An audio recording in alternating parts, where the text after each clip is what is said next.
Bonjour et bienvenue sur DigiSchool, je suis Claire Besset, votre enseignante en anglais, et aujourd'hui nous allons voir les mots composés avec some, any, every et no, dans un premier temps les utilisations courantes. Alors, on va pouvoir utiliser des noms composés avec ces différents mots selon différentes situations. Donc par exemple, pour parler des personnes, on va utiliser one ou body à la fin des mots qu'on vient d'évoquer. Par exemple, quelqu'un viendra te chercher à l'aéroport, je vais utiliser some et je vais indiquer one qui prouve que c'est une personne. Someone will meet you at the airport. Deuxième exemple, est-ce que quelqu'un a le numéro de téléphone de Debbie? Donc là, je vais utiliser does any one ou body, ici je vais mettre body. Does anybody have Debbie's number? Donc je vais utiliser one ou body pour exprimer que je parle de quelqu'un. Pour parler des lieux, des positions, on va utiliser where. Par exemple, Jack habite quelque part dans le nord de l'Angleterre. Donc là, je vais parler d'un lieu. Donc je vais utiliser Jack lives somewhere. Donc c'est en un seul mot. Jack lives somewhere in the north of England.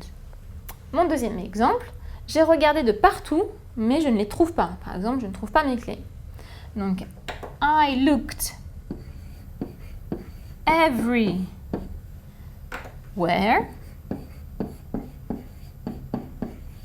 but I can't find them. D'accord? Donc là, je vais utiliser somewhere, everywhere. Le fait d'utiliser every va indiquer que j'ai cherché partout. Pour parler des choses, on va utiliser thing. Donc, par exemple, il m'a dit quelque chose, mais je ne m'en rappelle pas. Donc, il m'a dit quelque chose, donc ça sera some, et je rajoute thing. But I don't remember. De la même manière, si tu as besoin de quoi que ce soit, fais-le moi savoir. Donc là, si tu as besoin de quoi que ce soit, if you need any, et je colle thing, let me know. Something, anything, du moment que ça se termine par thing, cela veut dire que je parle de quelque chose. Alors pour parler du temps, on va cette fois utiliser time à la fin. Donc par exemple, tu devrais essayer de jouer au squash de temps en temps. Donc you should try playing squash. À l'occasion, on va dire some et je vais venir coller time. Deuxième exemple, vous pouvez vous désinscrire à tout moment. Donc you can unsubscribe at. Donc là, ça sera à tout moment. Donc any. Et c'est pareil, je vais venir coller time.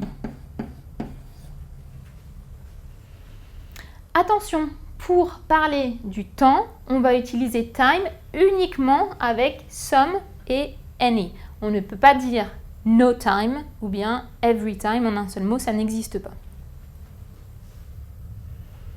Et bien voilà pour cette vidéo sur les noms qui comprennent some, any, every et no. Si vous voulez plus d'informations sur ces éléments, n'hésitez pas à consulter la fiche sur le site de DigiSchool et je vous dis à très bientôt.